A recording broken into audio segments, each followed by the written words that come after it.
esta séptima charla del coloquio Migración, aproximaciones desde el caso venezolano. Para Se Dice Libertad es un placer contar con la presencia de todos ustedes, y el día de hoy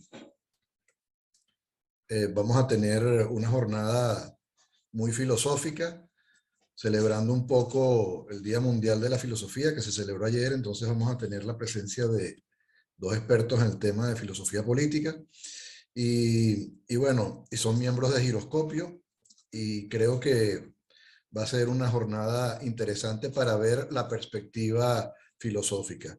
Así que les voy a dejar a la profesora Carolina Guerrero, que va a ser la moderadora para el día de hoy.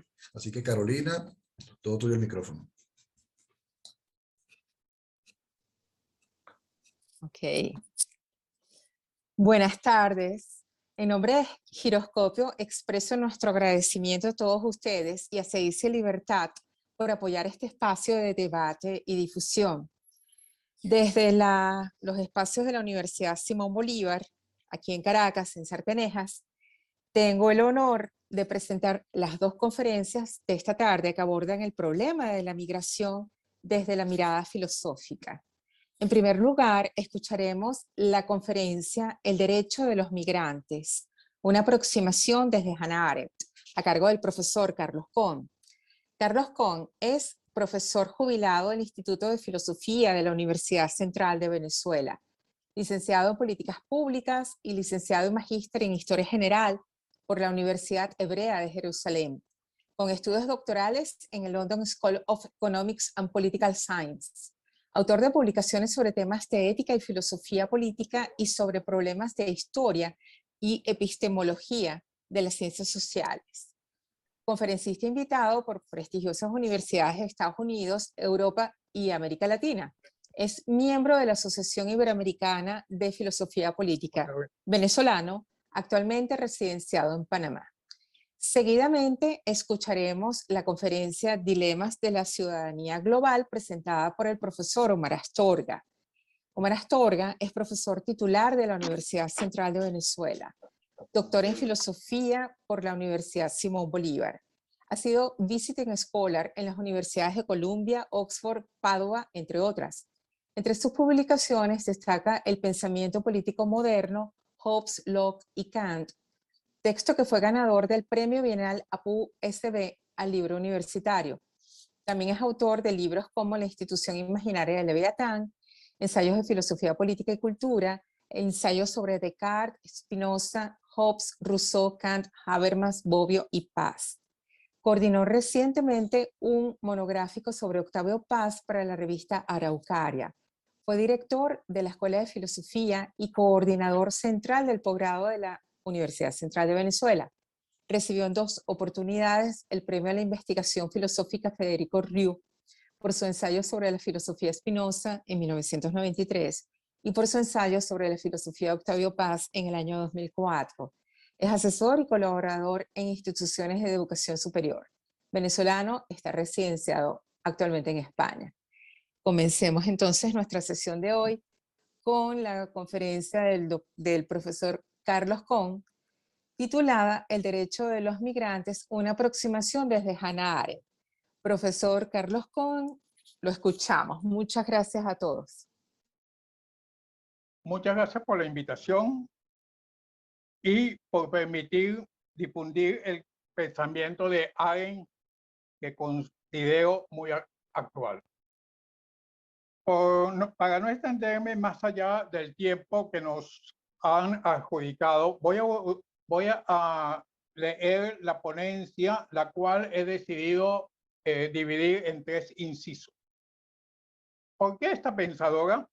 Hannah Arendt, 1906-1975, fue, según muchos autores, una de las filósofos políticos más prominentes del siglo XX. Cursó estudios en el segundo lustro de la década de 1920 en 3 de las más prestigiosas universidades de la época, Marburgo, Friburgo y Heidelberg, y quedó impregnada de la Lebensphilosophie, cuya categoría fundamental no decantó en la existencia como la interpretó Sartre, sino en la experiencia. En efecto, fue su escuela de vida la que signará toda su obra hasta su muerte. Así lo afirmó su condiscípulo y sempiterno amigo Hans Jonas.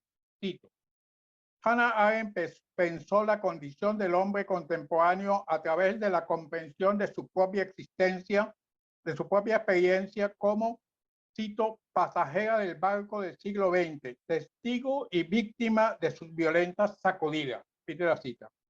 A lo que yo he agregado, una travesía que les ha sido impuesta y no emprendida por ella, por voluntad propia.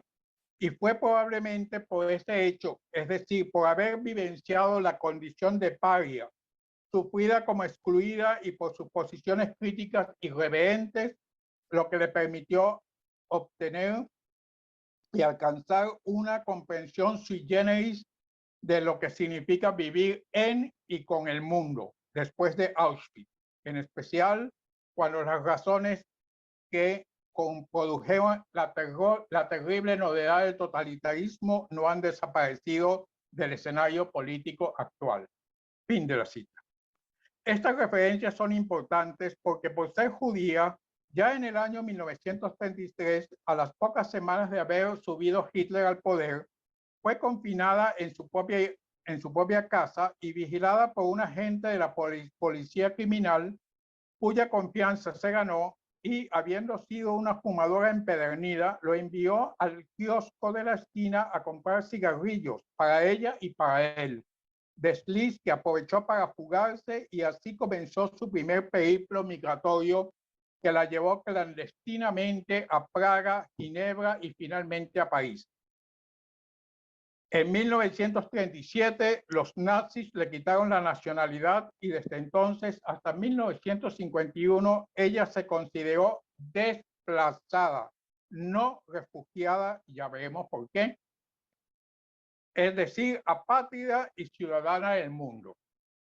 No me voy a extender en sus años de exilio en Francia, salvo por una frase que profirió en una entrevista de 1964. Este exilio propio era de carácter político, puramente político, es decir, las razones de su emigración no eran económicas o ideológicas. Cito: quería dedicarme al trabajo práctico. Fin de la cita.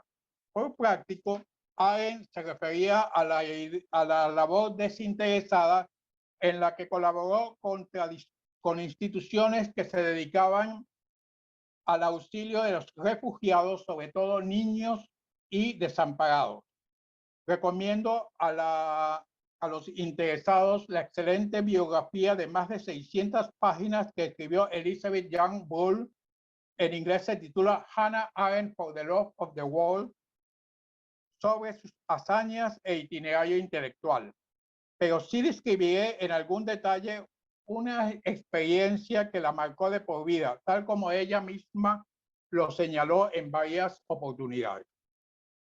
En 1940, los nazis ocuparon Francia y la internaron en un campo de confinamiento para mujeres judías. Las condiciones de vida eran tales que la mayoría de ellas planteó el suicidio como alternativa.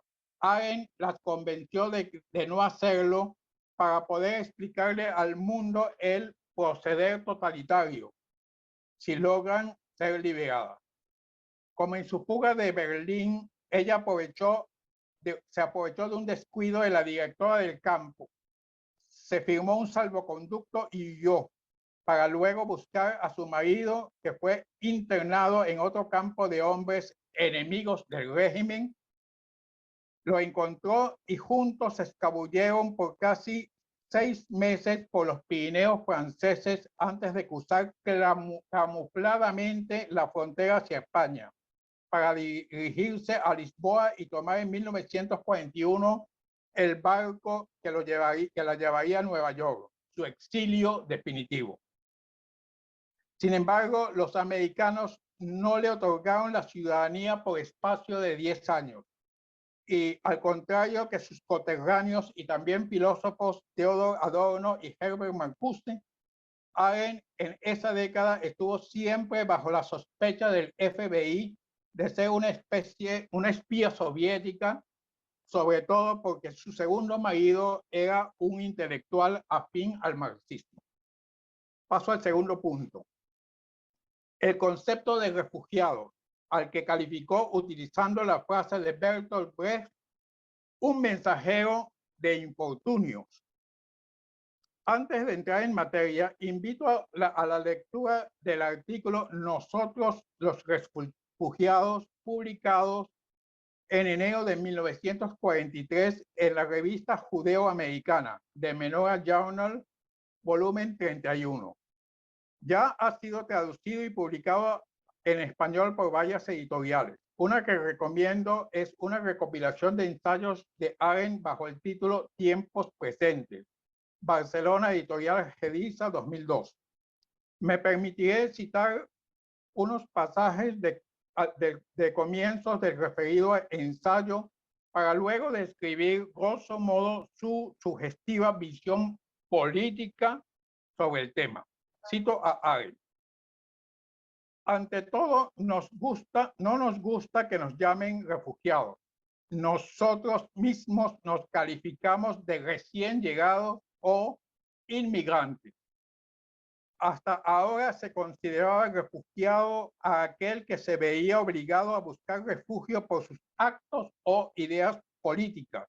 Abro paréntesis, definida así por la Sociedad de Naciones de 1921 y vigente en muchos países hasta el día de hoy. Sigo leyendo el texto. Y ciertamente nosotros también tuvimos que buscar refugio, pero antes no hubiéramos hecho nada y la mayoría no albergábamos ni siquiera en sueños ninguna clase de opinión política radical. Con nosotros el concepto refugiados ha cambiado. Refugiados son hoy en día aquellos de nosotros que tuvieron la mala suerte de encontrarse sin medios en un país nuevo y necesitaron la ayuda de los comités de refugiados. Hacíamos todo lo que podíamos para demostrar a los demás que éramos inmigrantes totalmente corrientes.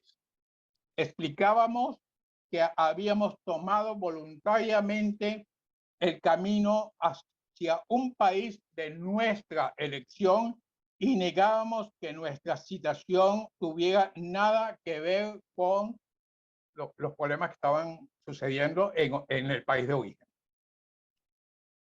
En el mentado artículo, la filósofa judeo-alemana planteó diversos temas y puntualizó categorías aún vigentes hoy en día. Inmigrados y apátridas, la condición de paria consciente y la de arribista, parvenu, el optimismo y la apatía que tanto le gritaban, la xenofobia, el coraje de la responsabilidad, la asimilación, etc. Además, hace una sublime descripción de las dificultades implicadas por la condición de refugiado. Así, afirma que la mayor pérdida no son los bienes materiales, sino el desamparo.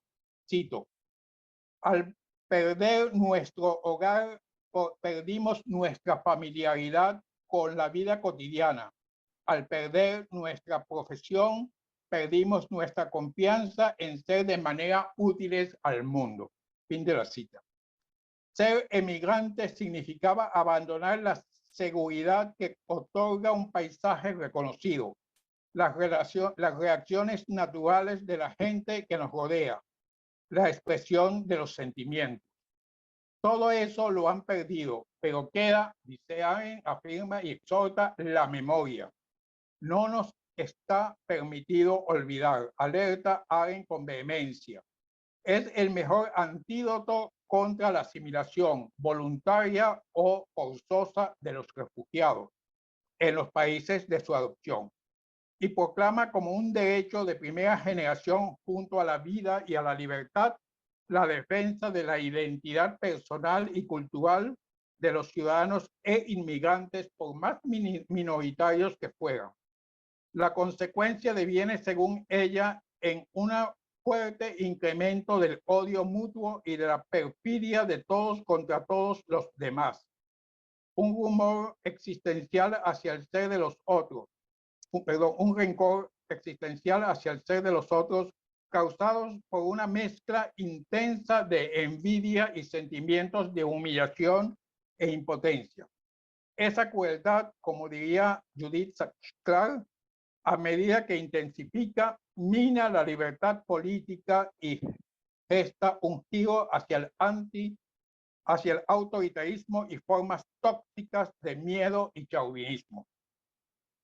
Paso al tercer punto, el derecho a detener derechos. ¿Qué quiso decir Arendt? Una de las contribuciones más importantes que ha hecho Hannah Arendt al pensamiento político es su muy citada, pero a veces incomprendida noción del derecho a tener derechos. Ella articuló esta idea por primera vez en Los orígenes del totalitarismo, publicada en 1951, en el contexto de su análisis sobre la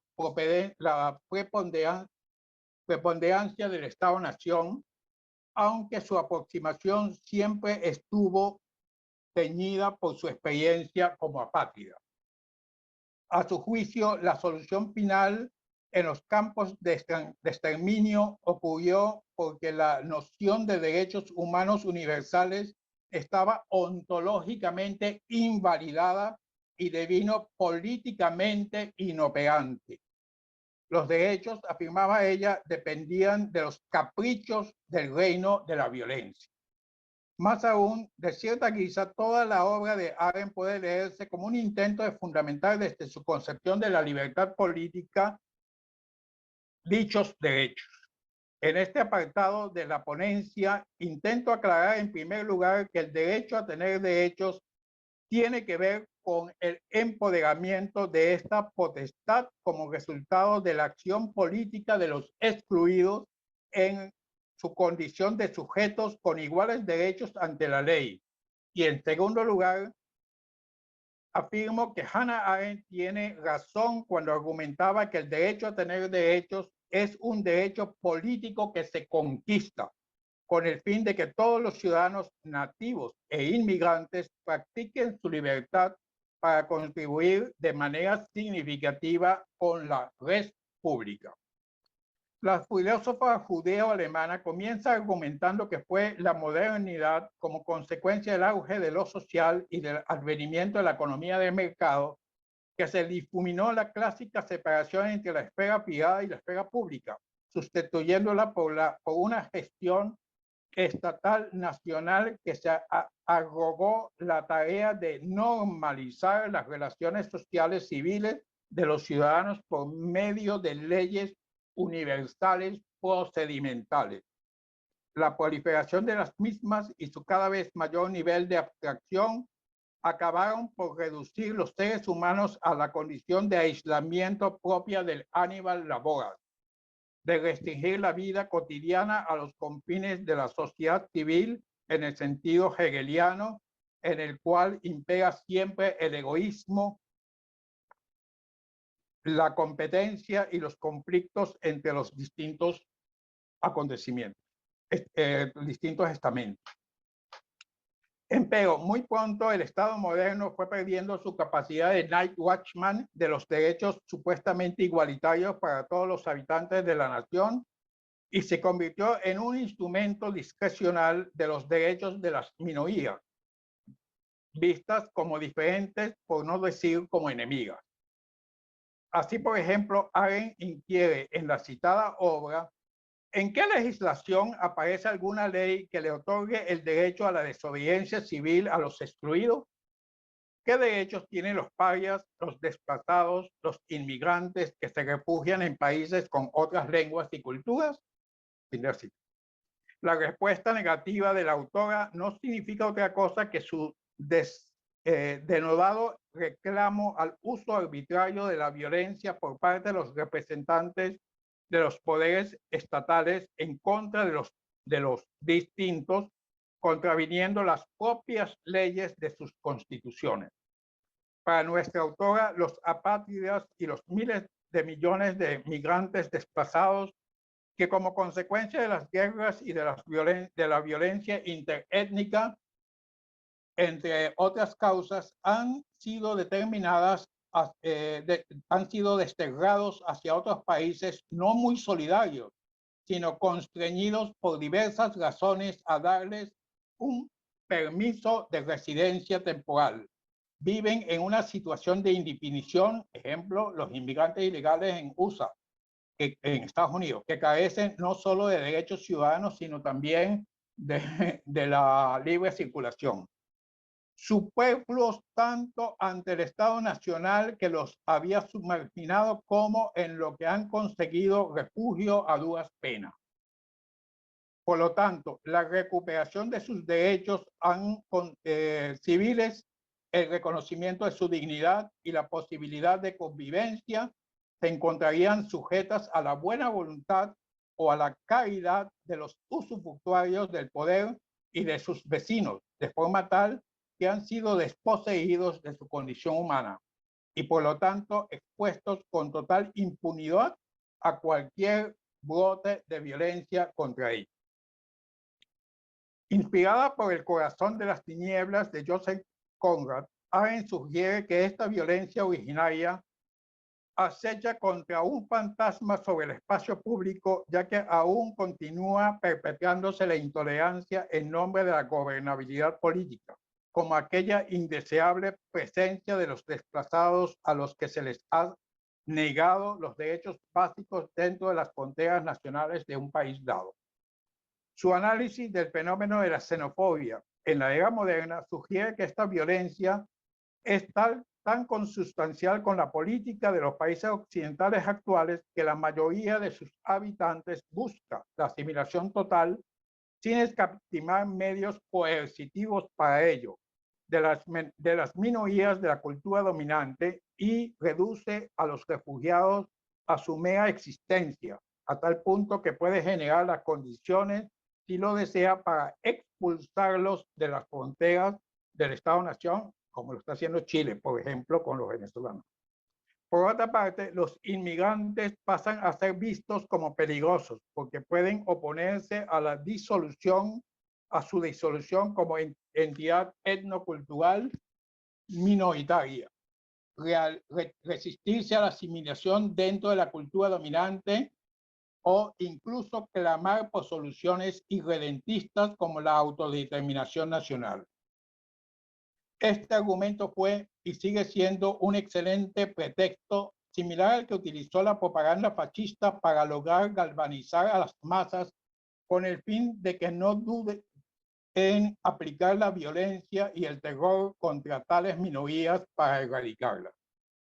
El genocidio, presagia ella en 1963, continuará siendo la violencia política dominante en el mundo contemporáneo.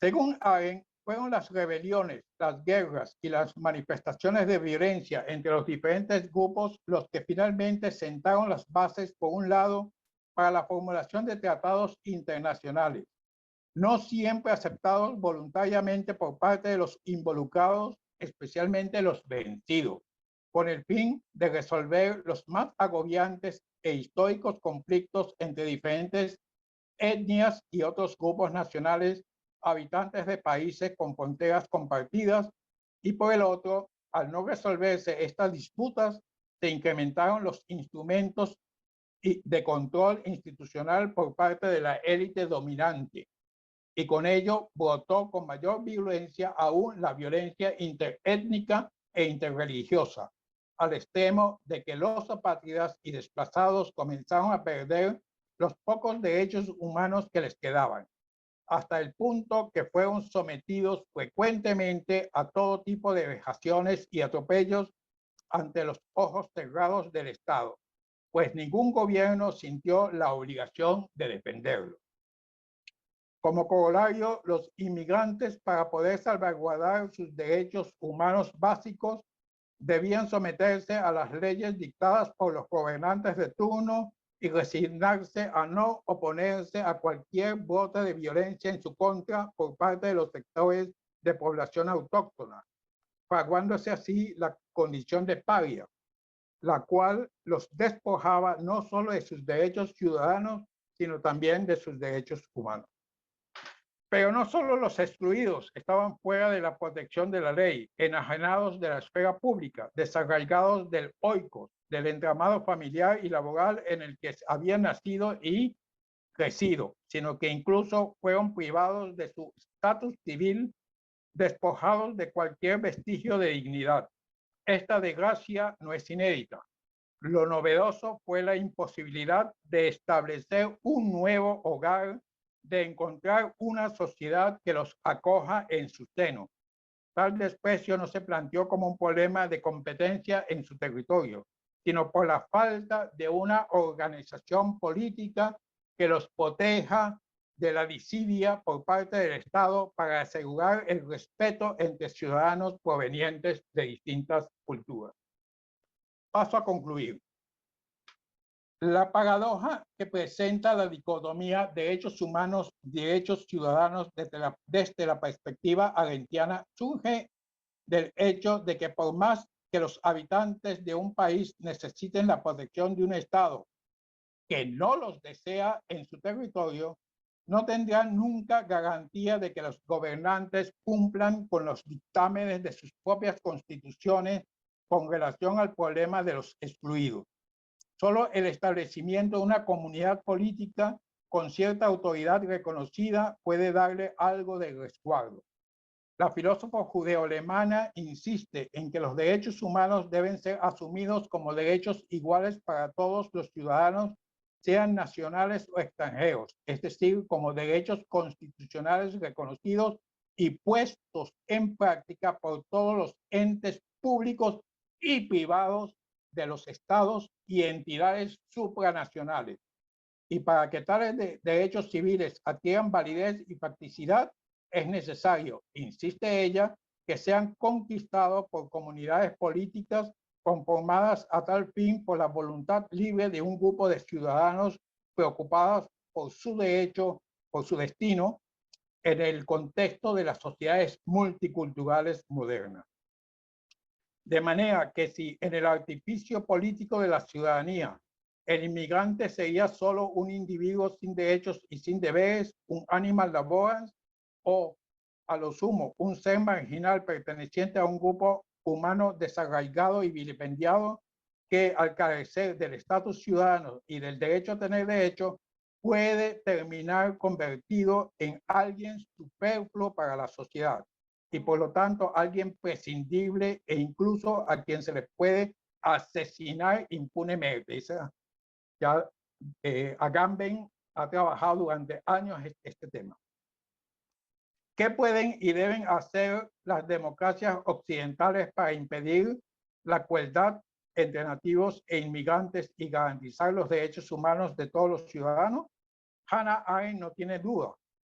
Para que los individuos de una población excluida puedan disfrutar de sus derechos humanos, de sus derechos civiles como connacionales, deben ser establecidos, sus derechos civiles como connacionales deben ser establecidos, pues para ello la deliberación y la acción política mancomunada debe ser desarrollada.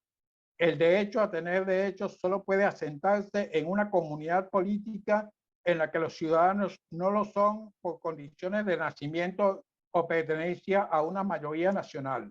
Lo son por la dignidad y el respeto mutuo que se logra por medio del reconocimiento a las demandas identitarias de los diferentes grupos que conviven en un país.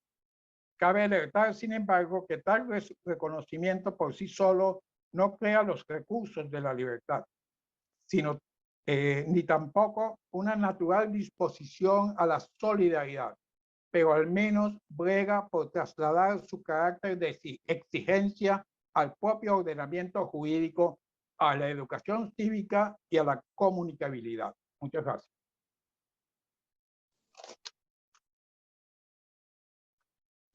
Muchas gracias, profesor Carlos Kohn, por esta excelente presentación. Escuchemos a continuación al profesor Omar Astorga y su conferencia titulada Dilemas de la Ciudadanía Global. Gracias.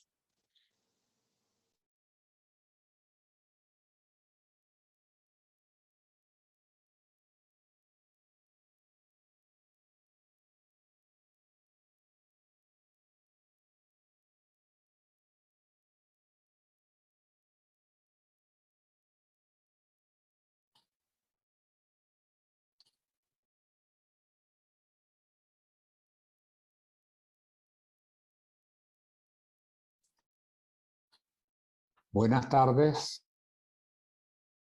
buenas noches, saludos a todos.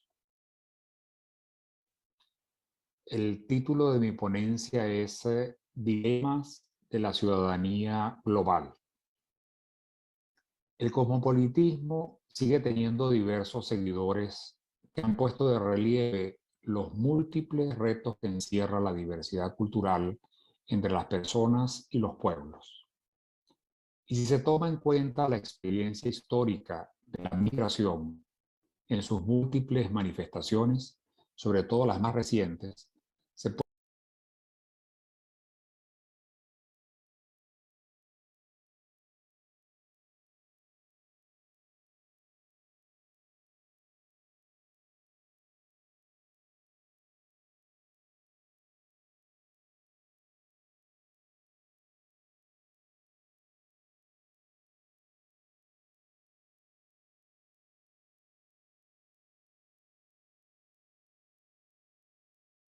nos interesa mostrar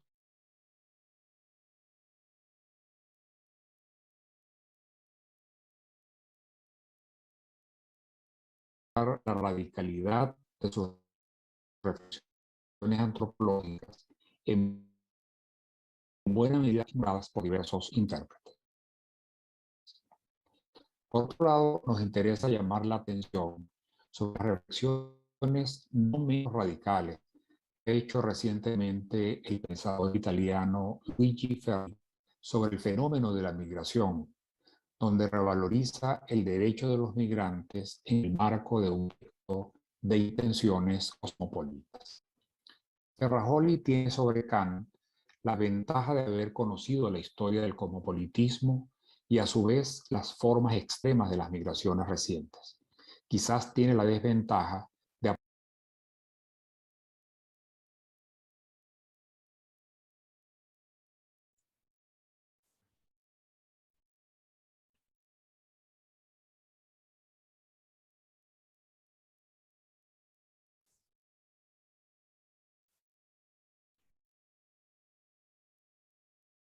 Buenas tardes, buenas noches.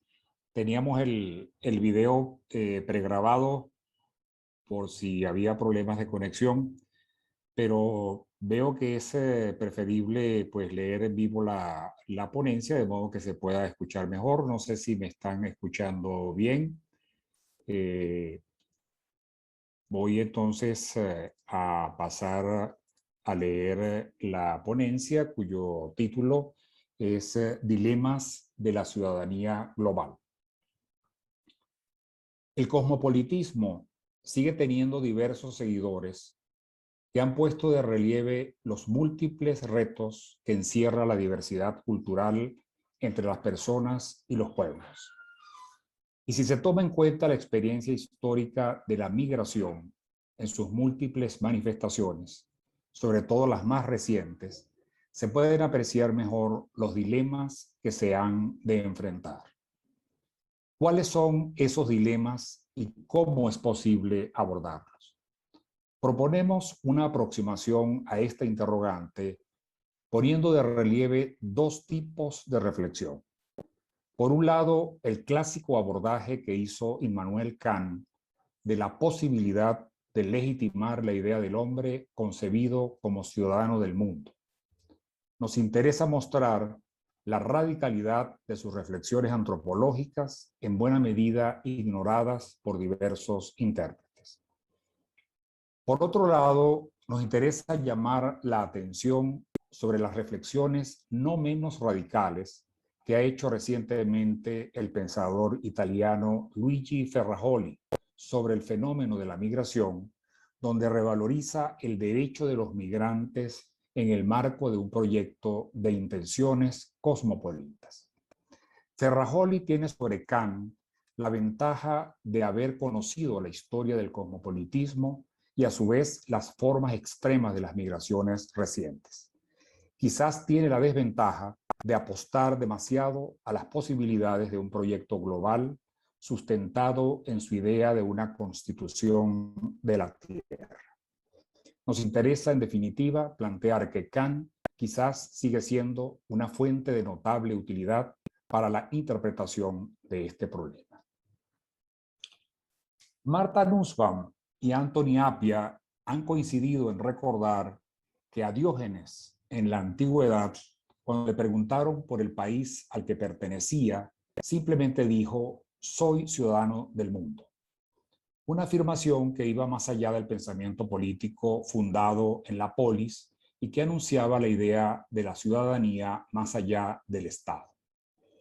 Esta es una idea que forma parte de la historia del hombre, interpretada desde diversas disciplinas, tal como se ha hecho desde la antropología hasta la teoría política. Quizás no es casual que los organismos internacionales hayan incorporado la cuestión de la ciudadanía global o que en las universidades sea objeto de estudio y en muchas instituciones locales se haya convertido en un tema privilegiado. Si se observa que en este contexto se ha intentado recuperar el pensamiento de Kant desde sus bases morales, tal como lo hace Nussbaum, o que, por el contrario, ha sido criticado por la utopía de su proyecto o por su inactualidad, tal como en determinados momentos lo advertía Habermas, se podría quizás ensayar una forma distinta de retomar a Kant en nuestro tiempo, mostrando que sus ideas cosmopolitas, atadas a una argumentación llena de contradicciones y dilemas, es quizás precisamente el modo como se pone de manifiesto la fecundidad de este pensador. Veamos esto con más detenimiento. Ser ciudadano del mundo significa tener el derecho a visitar otro país y ser recibido con hospitalidad. El planeta es finito, dice Kant, y sería un contrasentido coartar el derecho originario del hombre a emigrar y ocupar pacíficamente cualquier lugar de la tierra. Este derecho supone considerar la dignidad del ser humano y el deber de que sea visto como fin y no solo como medio.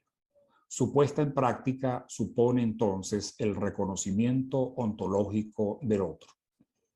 Sin embargo, el camino que observó Kant está lleno de dificultades que, si bien no hacen imposible pensar las vías que conducen al reconocimiento, suponen un conjunto de obstáculos para concebir sus condiciones de posibilidad. Habermas, por ejemplo, ha tratado de mostrar desde diversos ángulos ese conjunto de obstáculos, sobre todo si se piensa en las limitaciones históricas de Kant, pensador de su tiempo que no tenía las posibilidades de advertir las complejidades que, por ejemplo, mostró el siglo XX y todavía más el siglo XXI.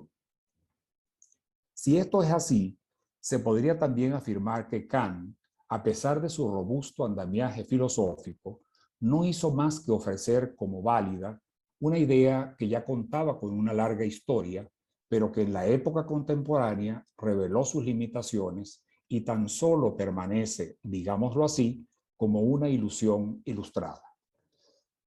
Creemos que esta imagen de Kant es errónea si se toma en cuenta que su concepción de la naturaleza humana, precisamente por la complejidad a través de la cual es presentada, supone la idea de un ciudadano lleno ciertamente de ilusiones, pero también consciente de las amenazas que observa a su alrededor. Por ello, frente a aquellas interpretaciones que hacen énfasis en los límites del derecho cosmopolita en la época de Kant y en nuestro tiempo, y las que se hallan inspiradas en la idea del hombre concebido en el seno de una comunidad universal de diálogo, se puede hacer énfasis en una tercera posición, que supone reconocer la coexistencia y especialmente el conflicto permanente entre esas dos posibilidades, sin que necesariamente una de ellas termine predominando sobre la otra. Con el fin de acercarnos a este dilema, vamos a partir de una distinción que hace Kant en su Antropología de 1798. Uno de los primeros tópicos de ese texto es el egoísmo, que nace, dice Kant, como arrogancia, desde el día en que el hombre empieza a expresarse diciendo yo. Por otro lado, nos dice que al egoísmo solo puede oponérsele el pluralismo, esto es, aquel modo de pensar que consiste en no considerarse encerrado en el propio yo, sino como un simple ciudadano del mundo. Cabe preguntar cómo ve Kant este dilema, donde el egoísmo aparece como una suerte de posición original. Quizá la respuesta a esta pregunta nos permita colocarnos en mejores condiciones para considerar los dilemas a los que se enfrenta la mirada cosmopolita. Para ello es necesario recordar que en sus reflexiones antropológicas previas a 1798 se aprecia claramente el punto de vista radical desde el cual se parte para arribar a la idea del derecho cosmopolita. Se trata del principio de la insociable sociabilidad, vale decir, la tensión que existe entre la necesidad de entrar en sociedad y la tendencia individualista a pensar solamente en sí mismo.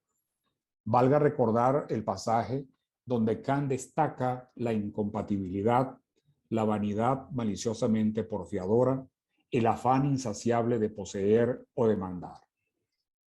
Sin embargo, la consideración de la fuerza histórica de la insociabilidad no conduce a Kant a postrarse en una actitud pesimista. Se puede apreciar que entre los extremos de sus argumentos filosóficos sobre el hombre se produce una relación de inmanencia que obliga a pensar uno a partir del otro. La insociabilidad, que llega a ser elogiada como fuente del desarrollo de las capacidades humanas y de la constitución de la política, es la misma que sirve para justificar las relaciones exteriores entre los pueblos. No obstante, si bien Kant hace énfasis en las bases morales para alcanzar el orden cosmopolita, más hace uso del potente realismo de su argumentación. Es cierto, como se ha dicho, que la condición moral de la dignidad humana podría considerarse como base de la idea de la ciudadanía global, pero se trata, digámoslo así, de una cara de la moneda, insuficiente para concebir ese tipo de ciudadanía desde la experiencia histórica. Esta idea, al menos en este contexto, tan solo se presenta como la postulación de un derecho universal que puede o no ser aceptado por el derecho positivo establecido en cualquier república, tal como se puede apreciar en diversas legislaciones actuales. Visto así, el derecho a la ciudadanía global tiende a perder sentido. Si, como sostiene Giorgio Agamben, la guerra puede ser vista como paradigma de la política, entonces solo queda apelar a la apuesta moral y con ello a las incertidumbres que afectan a toda buena voluntad. Considerado así, el derecho a la hospitalidad que demanda el migrante supone la existencia de una sociedad pluralista que quizás solo vale para la teoría. Vista la forma como Kant aborda el cosmopolitismo, podemos entonces volver a su antropología para preguntar qué queda de la idea de ser ciudadano del mundo. Kant al final se debate en pensar la posibilidad de la relación entre los pueblos, donde el ciudadano pueda ser reconocido en cualquier región del planeta, y por otro lado, la imposibilidad de que el orden jurídico y el reconocimiento del ciudadano sean realizables en el ámbito global. Quizás no sea casual que haya buscado abordar ambos caminos cuando parte del egoísmo para describir la naturaleza humana y a ello, a su vez, le contraponga de un modo enfático el pluralismo.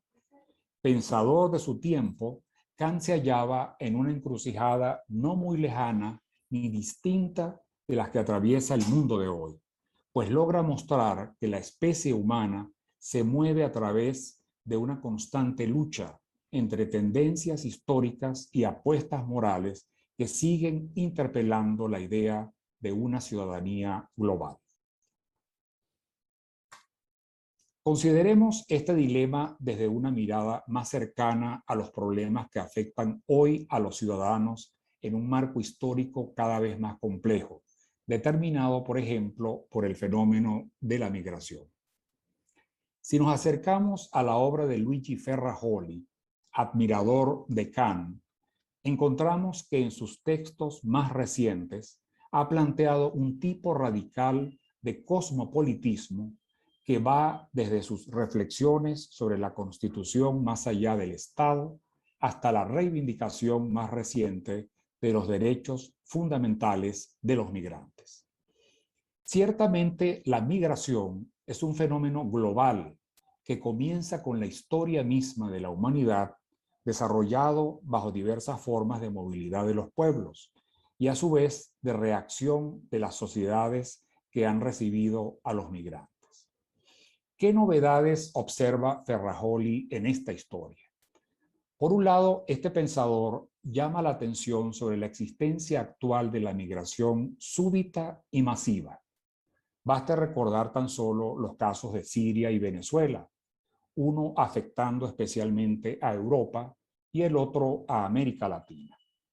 Ferrajoli dice que se trata del efecto de la explosión de las desigualdades globales, de la miseria creciente y desesperada, de las guerras, del hambre y a veces de las persecuciones que provocan una fuga masiva ante la necesidad de sobrevivir.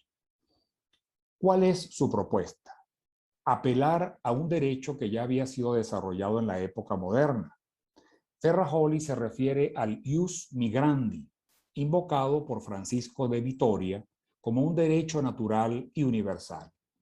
La propuesta de Vitoria, nos dice, se insertaba en una grandiosa concepción cosmopolita de las relaciones entre los pueblos, llegando a delinear una especie de hermandad universal. No obstante, también nos recuerda que en la práctica la invocación de este derecho estuvo destinada a legitimar la conquista del Nuevo Mundo y también la progresiva expansión durante 4 siglos del capitalismo europeo. Es decir, el ius migrandi, desde la época moderna, fue utilizado para legitimar la colonización que llevó a cabo Occidente en diversas regiones del mundo. ¿Qué observa ahora Ferrajoli?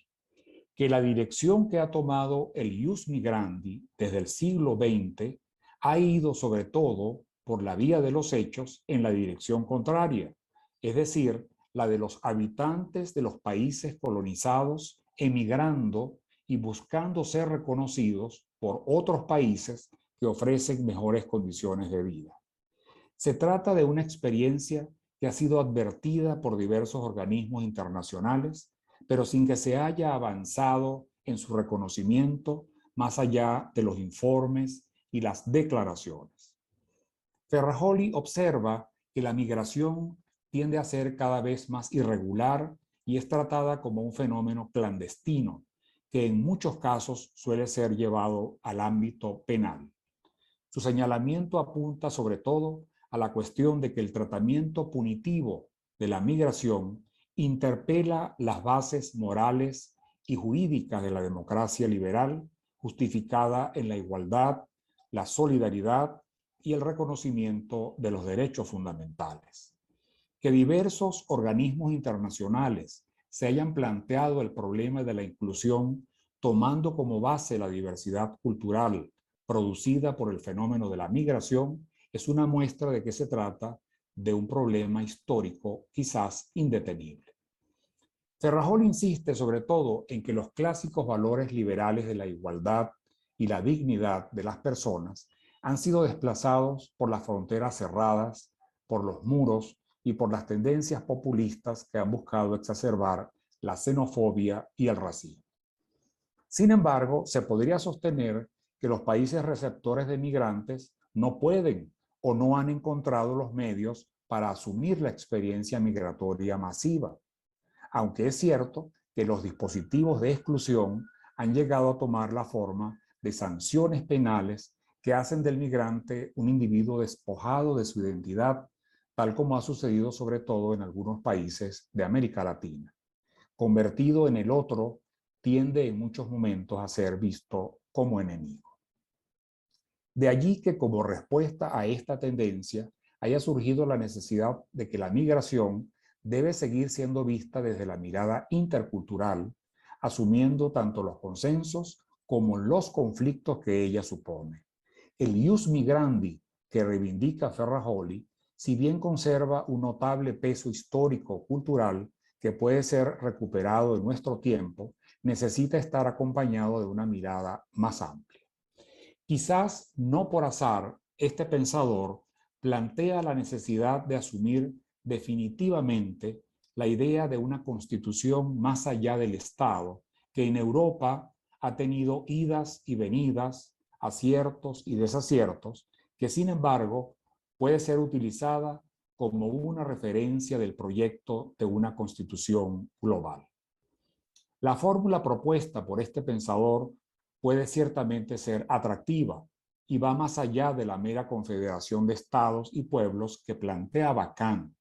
Se trata de la creación de un amplio y complejo entramado de ideas sustentadas en la necesidad de crear un poder que garantice, en definitiva, los derechos fundamentales de los pueblos, partiendo de su diversidad y también de sus contradicciones. Al plantear este proyecto, Ferrajoli se adelanta a discutir las críticas que puede generar, pues se trataría de una utopía que se aleja extremadamente de la comprensión realista del presente, especialmente si lo examinamos desde la mirada geopolítica. ¿Cuál es su respuesta? Apelar, por un lado, a la voluntad o a la necesidad de reconocimiento de los pueblos, ampliamente teorizada desde la segunda mitad del siglo XX, aunque este es quizás el lado más utópico de su propuesta. El lado más realista aparece cuando señala que es necesario colocar en un plano decisivo las contradicciones sociales y culturales, pero advirtiendo que son precisamente esas contradicciones el resorte fundamental que llevaría a crear un nuevo orden jurídico y político de alcance global. Su propuesta asume casi la forma de un reto. O el mundo sigue adoptando caminos regresivos o se toma la opción de refundar las bases para garantizar globalmente los derechos fundamentales. De allí que su respuesta frente al argumento de que su proyecto no es más que una utopía consista en decir que se trata más bien de un realismo de largo plazo, no reducido a las contradicciones del presente. Si volvemos de nuevo la mirada hacia Kant, podemos decir que la reflexión de Ferrajoli ofrece un camino de interpretaciones que hunden sus raíces en el abordaje cultural y político, de un modo actual, tomando como base los efectos más recientes de la globalización y particularmente el fenómeno de la migración, de un modo que no es ajeno, sino que más bien continúa las reflexiones antropológicas del pensador alemán, que hacen del hombre concebido como ciudadano del mundo un motivo de apuesta moral y a la vez un horizonte realista de la diversidad humana y de sus contradicciones. Se podría afirmar, en suma, que el pluralismo al cual Kant apuntaba al final de su antropología sigue siendo una propuesta donde se juega el realismo y la utopía que los buenos pensadores siempre han tratado de hacer valer en el terreno de las incertidumbres. Muchas gracias. Muchas gracias al doctor Omar Astorga por esta excelente conferencia. Vamos a abrir el ciclo de preguntas y respuestas. Ya hay varias preguntas. Voy a comenzar con la primera para el profesor Omar Astorga, precisamente sobre uno de los puntos que acaba de referir. La estigmatización del egoísmo como arrogancia, tal como lo acaba de referir citando a Kant, no debería pensarse o comenzarse a articular una noción de egoísmo como cuidado de sí mismo en los términos rusonianos o amor de sí, toda vista que históricamente la insociabilidad y el afán de dominación que refiere Kant no han llegado de corrientes individualistas o liberales, sino más bien de corrientes que hacen énfasis en el colectivismo y hostiles precisamente al individualismo. Es decir, no es necesario partir del amor de sí y del cuidado del yo, articular a partir de eso una noción de pluralismo y de comunidad cosmopolita. Gracias. Sí, bueno, se trata de una manera de ver el punto de partida que me parece muy potente en manos de Kant, ¿no? Yo he llamado esto la posición original de Kant, un poco para entrar en controversia con los neocontractualistas, ¿no? Que utilizan esta idea de la posición original como un estado o un ámbito de consenso. Más bien, Kant parte del egoísmo y, por supuesto, de todas las dificultades que ello encierra. E incluso se podría decir que también encierra dificultades la mera idea del cuidado de sí, si no la vemos en relación con todo el circuito, digamos, de intercambios que se producen en el desarrollo de la sociedad.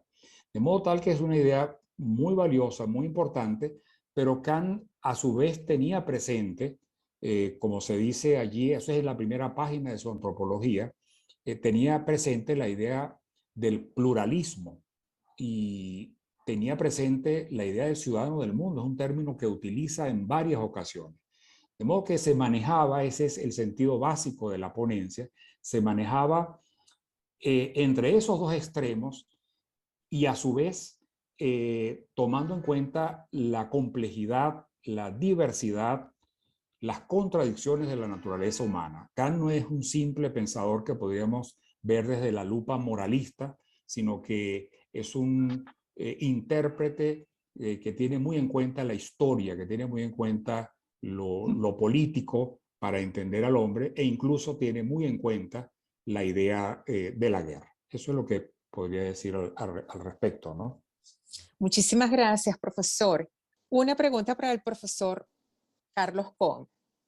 En el énfasis arendtiano sobre el derecho de los migrantes, parece acusarse a aquellas sociedades o aquellos estados que violan o afectan esos derechos.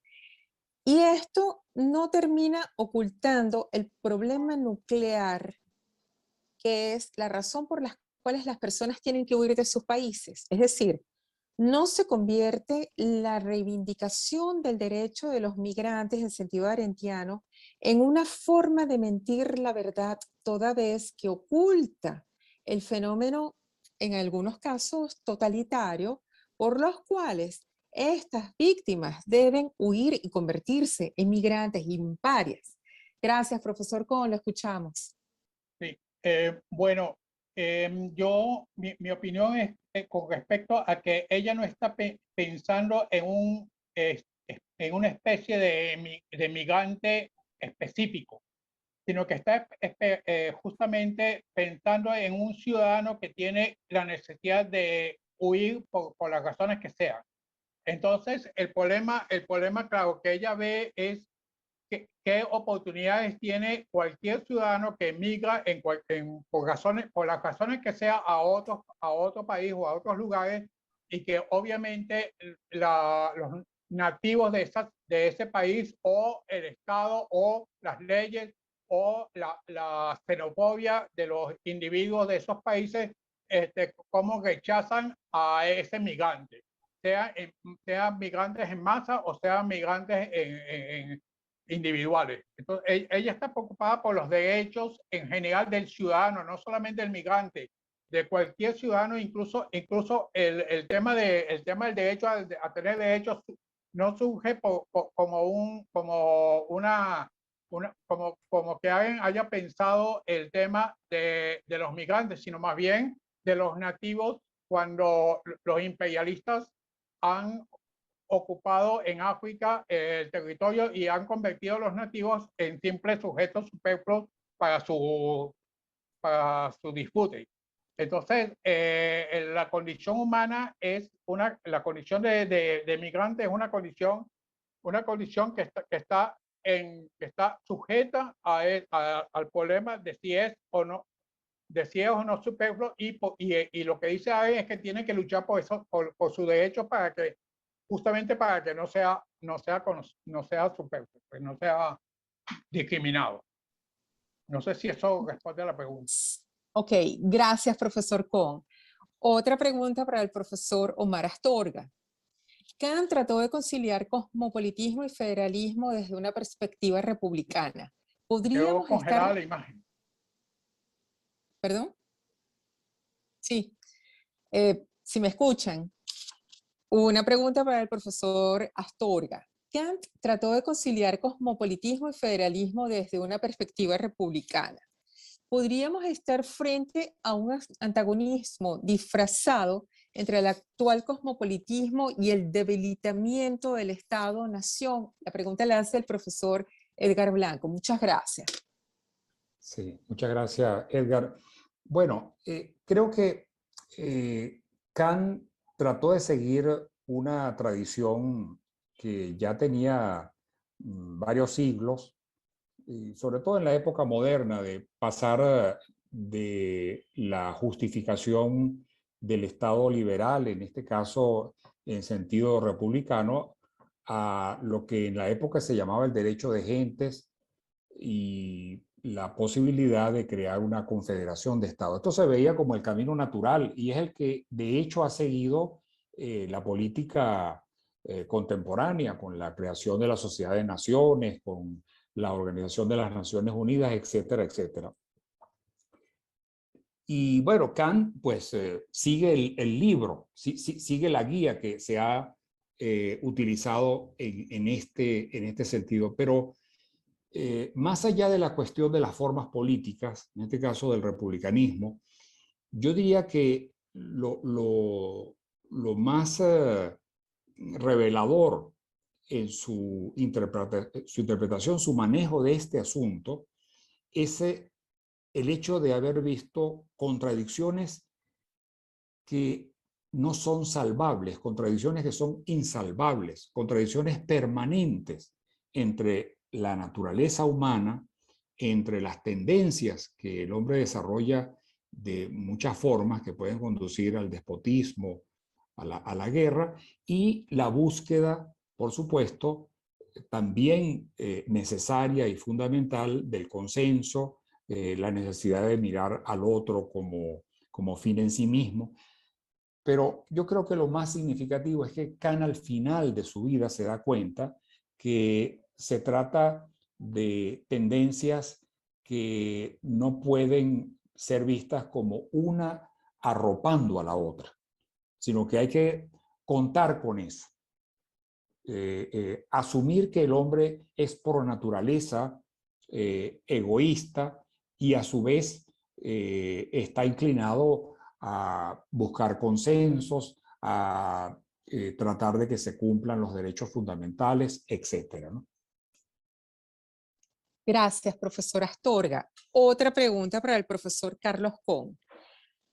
Desde Arendt se pueden calificar a los migrantes como vidas superfluas. Adelante, profesor Kohn. Bueno, el problema de la superfluidad o ser desechables también depende de que los migrantes tomen una actitud. Por ejemplo, si fueran parias conscientes de su situación y defendieran sus derechos, obviamente no son superfluos.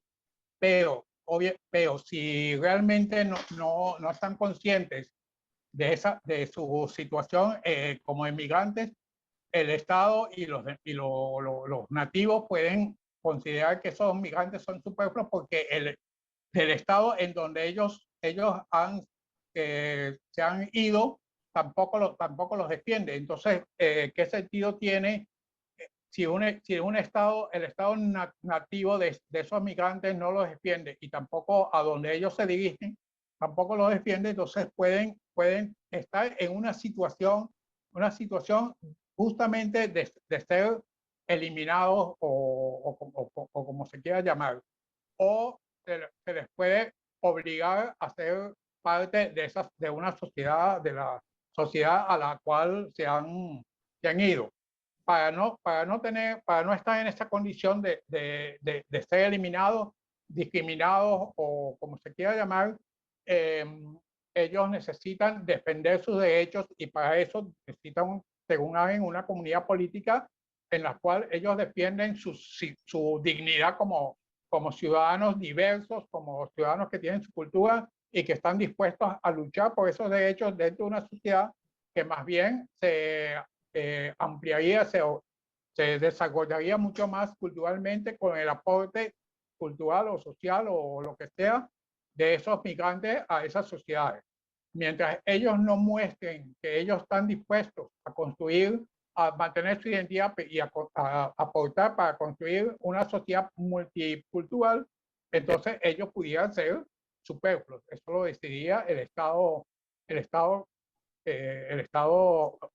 captador de esos migrantes. Por ejemplo, en Chile mandaron a venezolanos de vuelta a Venezuela porque para ellos es superflua esa migración. Gracias, profesor Pon. Hay una pregunta del profesor Bernardino Herrera que la formula para ambos expositores. Comienza con esta reflexión. Parece más una quimera que una posibilidad, que el ideario que promueve y aspira escenarios de derechos humanos y ciudadanos para los migrantes en los países de acogida. La experiencia de asimilación de los inmigrantes en las sociedades de acogida suele ser más la excepción que la regla. Los migrantes suelen ser segregados o autosegregados en guetos o marginados.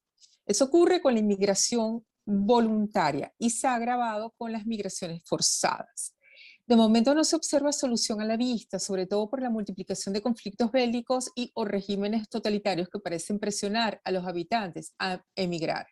La pregunta es, ¿qué opciones consideran ustedes que puede haber en perspectivas? Es decir, ¿será legítimo superar la idea de las soberanías nacionales en los casos de los países con estados fallidos? Y en ese caso, ¿existe esa institución o cuál institución global actual podría ser capaz de llevar a cabo la intervención de estados fallidos? Gracias. Bueno,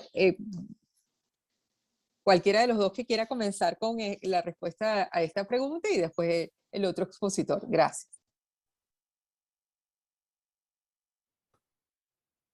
Carlos. Bueno, no sé.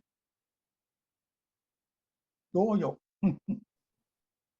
Bueno, vamos a tirar la moneda. Bueno, para referirme brevemente a lo que dice el profesor Bernardino Herrera, ciertamente es una quimera.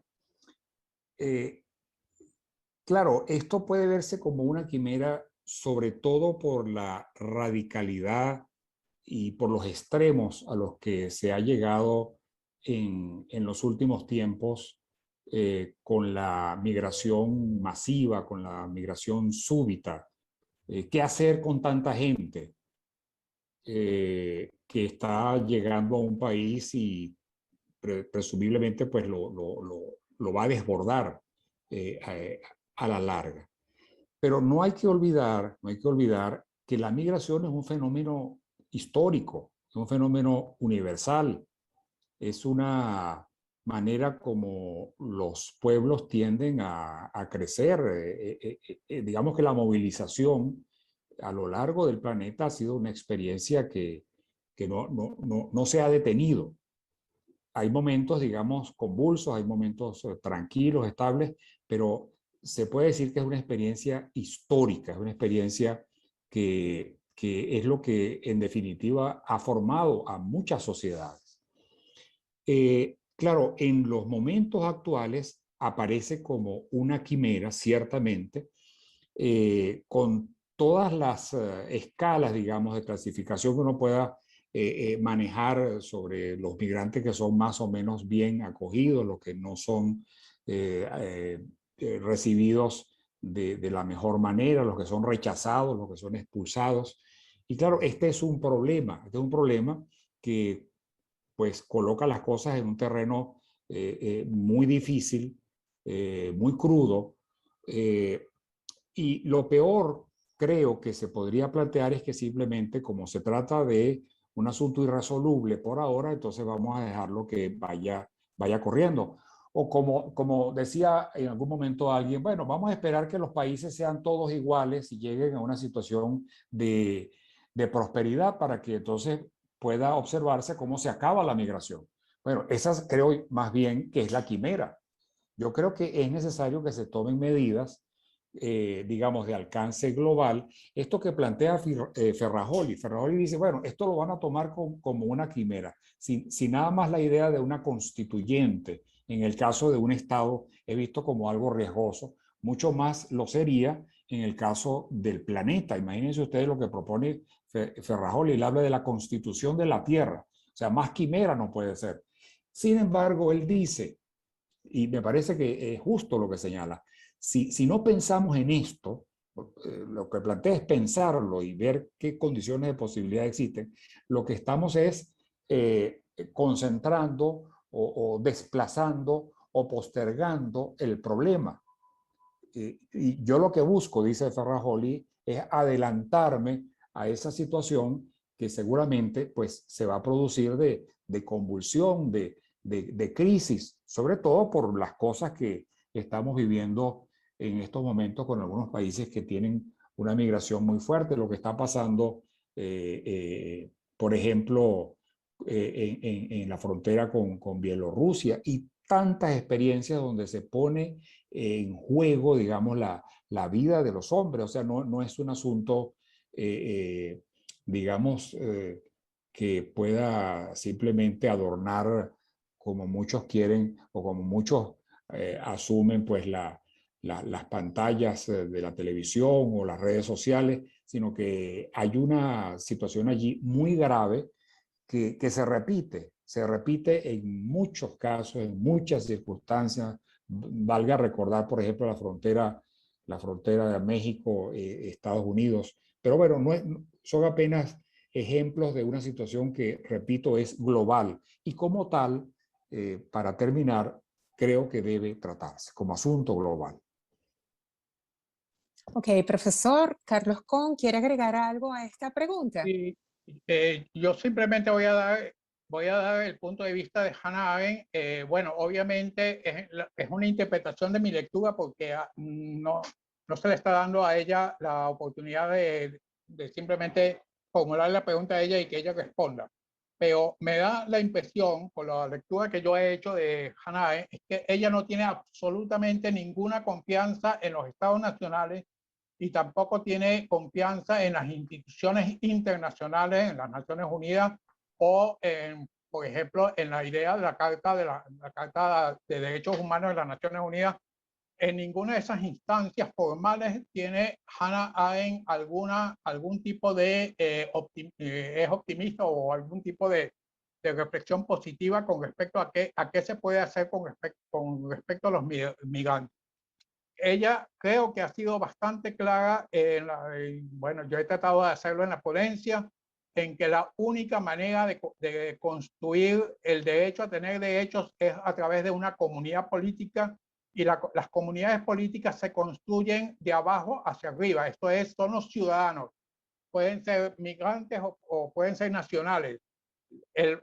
Pueden ser plurales, no tienen por qué ser de una etnia en específico.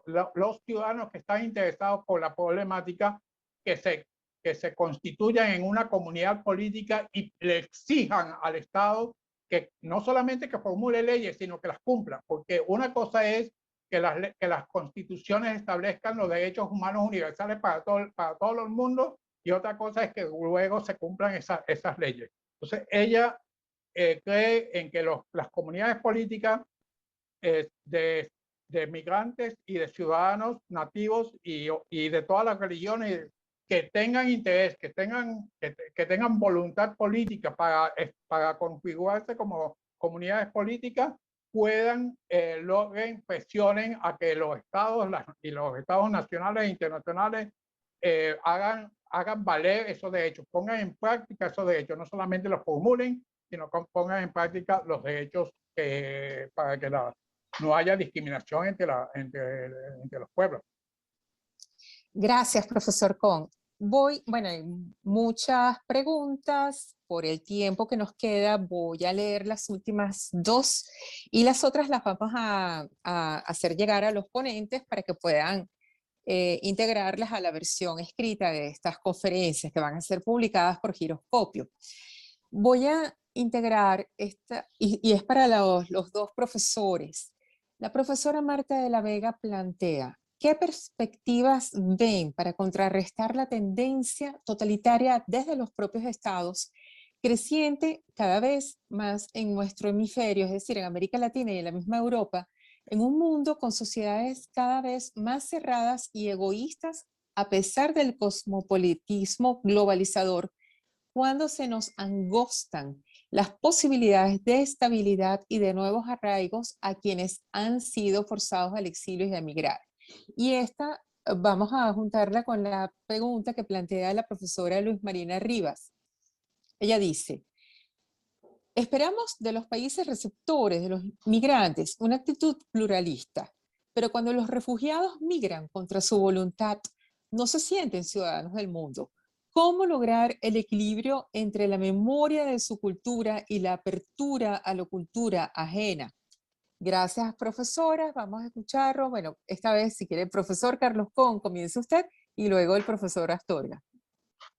Bueno, la primera pregunta, la de la profesora Marta de la Vega, quien saludo con mucho cariño, es justamente el punto de vista de Hanay y el mío personal, es que somos pesimistas con respecto a la posibilidad de que los estados puedan o logren, digámoslo así, desdibujar o eliminar esa tendencia o esa tentación totalitaria que existe hoy en día. Yo sostengo la tesis de que las democracias están en declive y que los totalitarismos pueden resurgir, y creo que Hannah Arendt está en esta posición, y la única manera de contrarrestar esto es exactamente lo que dije con respecto a los derechos de los migrantes, es constituyendo comunidades políticas que los ciudadanos presionen a los estados para que justamente defiendan sus derechos y sus deberes con respecto a la construcción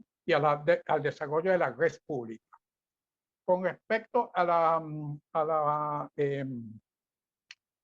lo que decía la profesora Luz Marina Rivas, a quien también aprecio muchísimo porque fue mi coordinadora, mi jefa en la Universidad Central, yo pienso que justamente el tema no está en las leyes, no está en las disposiciones legales, no está en la construcción de reglas formales, sino que está en las actitudes que pueden tener las personas, y eso hay que construir la armonía, lo que dice el profesor Astorga, la hospitalidad, la solidaridad entre las personas dentro del contexto de las sociedades en las que se vive. No tiene absolutamente nada que ver con disposiciones constitucionales, legales o estatales o políticas de los gobiernos, sino más bien de las sociedades que están dentro de las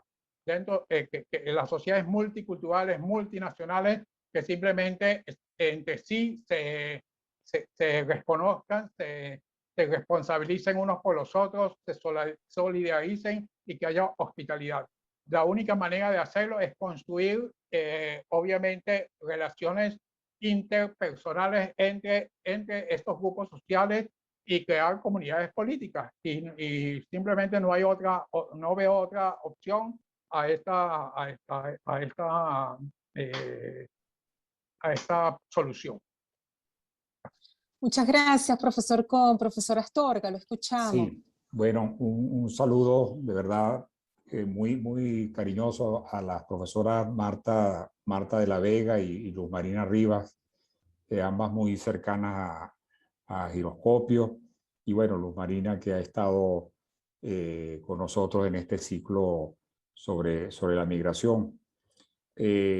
Bueno, se trata de asuntos tremendamente difíciles de abordar, porque lo que hemos visto como experiencia en diversos países o regiones es que no se ha encontrado una respuesta.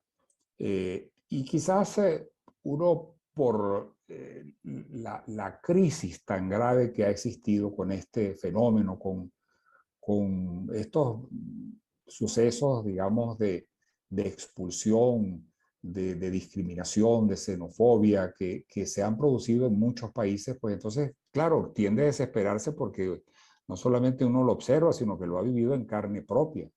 De modo tal que las tendencias totalitarias siguen manteniéndose tanto de parte de los países que expulsan a las personas como de parte de los países que reciben. Eso se sigue produciendo, por supuesto, en diversos niveles, con diversas intensidades. E igualmente, yo diría que la idea del pluralismo que plantea Kant en torno a la posibilidad de ser ciudadano del mundo, bueno, ya lo señalaba al final, que Kant, si bien se inspiró en este concepto, que es un concepto pues muy antiguo, también tenía presente las dificultades, pero ofrecía, digamos, un camino. Y yo creo que el camino es muy complejo, tiene que ver con el desarrollo mismo de las sociedades, tal como se ha producido hasta ahora. Yo creo que el hombre ha venido avanzando y retrocediendo, sin dudas. Como decía el profesor Carlos Kohn, citando a Hannah Arendt, es fundamental la comunidad política. Claro, también hay que tener en cuenta cuál es el ámbito de, digamos, de cobertura, el ámbito desde el cual se debe considerar que existe una comunidad política. ¿Es la que existe dentro del Estado-Nación que ha mostrado sus limitaciones, o es la que puede producirse dentro de una región que vaya más allá, como dice Ferrajoli, del Estado? Yo creo que ese es el asunto. E insisto, se trata de un problema histórico que debe ser asumido históricamente. Y claro, esto puede sonar como una frase en el vacío, pero me parece que debe ser asumido como una situación que amerita la intervención de muchas instancias. Por supuesto, y en esto también estoy de acuerdo con Carlos, los primeros interesados son los que sufren el problema, son los migrantes. Los migrantes, esto también, por cierto, lo plantea Ferrajoli, los migrantes son los llamados a crear un poder o a sumarse a aquellos que están interesados en el tema de la libertad, de la igualdad, de la dignidad humana, para que se empiecen a modificar las bases, no solamente legales, sino sociales, culturales, que han dado lugar a la discriminación, al rechazo. Pero no menos importante es el asunto legal, no porque lo legal se plantee desde arriba, se plantee como una suerte de decisión política, sino como el resultado de los movimientos de la gente. Por eso él habla con esta expresión que suele ser, digamos, vista como con mucho recelo. Él habla de poder constituyente, ojo, y hay que ver lo que significa esto. Uno observa esta expresión en Ferrajoli y bueno, pues se asombra por las dificultades cada vez más grandes que existirían hoy en día para pensar en esa posibilidad. Baste señalar la confrontación entre China y Estados Unidos, a ver si es posible un poder constituyente que no afecte a los migrantes. Es un asunto muy difícil, pero que no deja de ser, digámoslo así, válido como perspectiva, válido como punto de vista que debe asumirse, a mi modo de ver, más allá del Estado. Como dice Ferrajoli, si vemos todo esto como una quimera, como una utopía, es el término que él utiliza, bueno, estamos dejando pues el problema para buscar resolverlo en el futuro, un futuro que puede ser más incierto. Vamos a abordarlo desde ahora, es lo que él plantea. De modo que no se trata, a mi modo de ver, ni de parte de Kant, ni de parte de Ferrajoli, y tampoco de parte de Hannah Arendt, de soluciones simples, porque se trata nada más y nada menos que del desarrollo cada vez más complejo de la sociedad contemporánea. Entonces, no hay una fórmula, evidentemente no hay una fórmula mágica para esto, ya se hubiese encontrado, sino que se trata de procesos, se trata de luchas que hay que tener, padecer, impulsar para superar estas tendencias. Muchísimas gracias a los profesores Carlos Kohn y Omar Astorga por este excelente debate sobre migración desde la mirada filosófica. Realmente hemos tenido una jornada de lujo y no me queda más que agradecer a todos los participantes y invitarlos a la presentación la semana que viene en el marco del coloquio Migración, aproximaciones desde el caso venezolano que organiza Giroscopio, el miércoles 24 de noviembre, 3 p.m. hora Venezuela, 7 p.m. hora Greenwich. Tendremos la presentación del libro Migrantes a cargo de sus autores, Alejandro Rey y Roger Norum. El viernes 26 de noviembre continuamos con la 8ª conferencia de este coloquio. De nuevo, siempre a las 3 de la tarde hora Venezuela, 7 p.m. hora Greenwich, 8 p.m. hora España. Y será una doble tanda, igual que hoy, la escucha psicoanalítica desde la distancia migratoria. Auxi Escarano nos hablará de la escucha de quien está afuera. María Gabriela Morales nos disertará sobre la escucha de quien está adentro. En nombre de Giroscopio, en nombre de los ponentes, de nuestros excelentes conferencistas del día de hoy, agradecemos a todos los participantes a esta jornada, a este coloquio, y también expresamos nuestro agradecimiento a Se Dice Libertad por apoyar esta iniciativa. Buenas tardes a todos. Hasta la próxima.